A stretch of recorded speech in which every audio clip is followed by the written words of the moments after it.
YCP నాయకులు మరి 5 సంవత్సరాలు కనబడలేదు మనకు. ఇప్పుడు కొత్తగా వైసీపీ నాయకులు వాళ్ళు నాయకులు అంటారా అండి? 5 సంవత్సరాలు ఎన్నో జరిగాయి. ఎందుకు ఇక్కడ మన గేటు కొట్టుకోపోతే ఎంతో మంది చనిపోయారు. చనిపోతే మరి ముఖ్యమంత్రి గారు ఆ రోజు ఏం చేశారు? హెలికాప్టర్ లో నవ్వుకుంటూ టాటా బాయ్ బాయ్ చెప్పుకుంటూ వెళ్ళిపోయాడు. ఇప్పుడు వరకు వాళ్లకు నష్టపరిహారం కూడా ఇవ్వలే వాళ్ళు ఈ ఎన్నికల వరకు. మరి ఇప్పుడు కొత్తగా మళ్ళా నాటకము, మొన్నటి వరకేమో లా అండ్ ఆర్డర్ తప్పింది అని చెప్పి ఒక నాటకం వేశాడు ఢిల్లీకి వచ్చి. ఇప్పుడేమో మళ్ళా కొత్తగా నాటకం వేస్తుంటే ప్రజలు అనే వాళ్ళు ఏమనుకుంటున్నారు నాకు అర్థం కావట్లేదు. రోజమ్మేమో మా ముచ్చుమరి ఇష్యూ గురించి మాట్లాడుతుంది. అసలు రోజమ్మను నేను ఒకటే అడుగుతున్నాను, నువ్వు ఎక్కడో చెన్నైలో ఎన్నికలు పాలిటిక్స్ లో జాయిన్ అవ్వాలనుకుంటున్నావు. చెన్నైకి పోయి నువ్వు పాలిటిక్స్ రాజకీయం చెయ్యి, అంతేగాని ముచ్చుమర్రి రాజకీయం మాత్రం నువ్వు చెయ్యొద్దు. ఎవరి అండ చూసుకొని నువ్వు ముచ్చుమర్రి రాజకీయం చేయాలనుకుంటున్నావు?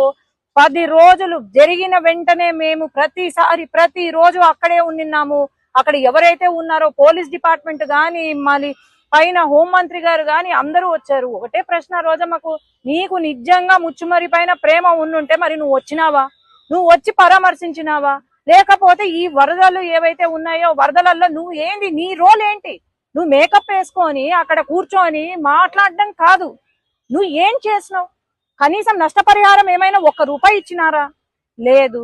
కానీ ఊరికే మాట్లాడడం కాదు. జగన్మోహన్ రెడ్డి గారు మరి ఆయన ఏం మతి స్థిమితం తప్పిందో మరి ఏమో అర్థం కావట్లేదు. నేను అదే అంటున్నా, వైసీపీ పార్టీ ఏదో ఆయనకు లండన్ లో ట్రీట్మెంట్ ఇస్తున్నారంట. ఆ ట్రీట్మెంట్ ఏదో లండన్ లో, ఆ పార్టీ కూడా లండన్ లో పెడితే బాగుపడతావు నువ్వు కూడా.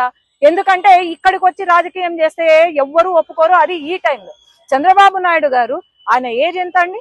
ఆయన ఏజ్ కి మించి డే వన్ నుండి అక్కడ తిరుగుతున్నారు, రెస్టే లేదు. ఇంకా మేమైనా మాకు వరద తక్కువ ఉంది కాబట్టి మేమైనా రెస్ట్ తీసుకుంటున్నామేమో గాని, అంత వయసులో పెద్ద ఒక ముఖ్యమంత్రి హోదాలో ఉన్న అతను ఆయన 24 గంటలు కష్టపడుతున్నారు, ఇంటికి కూడా వెళ్లకుండా కష్టపడుతున్నారంటే, వీళ్ళు మళ్ళీ ఆయన పైన మాట్లాడుతున్నారంటే అసలు సిగ్గుపడాల వీళ్ళంతా.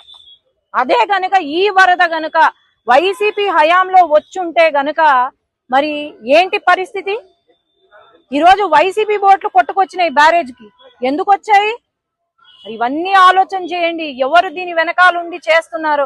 అసలు ఈయనకు మ్యాన్ మేడ్ ఫ్లడ్స్ కి తర్వాత న్యాచురల్ ఫ్లడ్స్ కి కూడా తేడా తెలియని మాజీ ముఖ్యమంత్రి, పులివెందల ఎమ్మెల్యే, మరి ఆయనకు అసలు తెలివి ఉందా?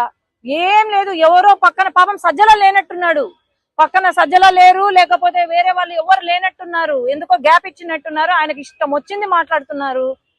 దయచేసి తెలుసుకొని మాట్లాడండి, వీలైతే సహాయం చేయండి విజయవాడ ప్రజలకు. మీ వైసీపీ పార్టీ తరపు నుండి సహాయం చేయండి, అంతేగాని చిల్లర మాటలు, చిల్లర వ్యవహారాలు, చిల్లర చేష్టాలు చెయ్యొద్దు. ఆ రోజమ్మను పెట్టినారు, ఇప్పుడు ఆమెకు మేకప్ కే సగం టైం అయిపోతుంది. మరి ఆమె కూడా నోరు అదుపులో పెట్టుకొని ఆమె కూడా వీలైతే విజయవాడకు వచ్చి సహాయం చేయమనండి, మేము కూడా చప్పట్లు కొడతాం. అంతేగాని దీన్ని మటుకు పొలిటిసైజ్ చేయొద్దండి. అందరం కూడా వాళ్ళతో ఉండి మనం ఆదుకుందాము, హెల్ప్ చేద్దాం.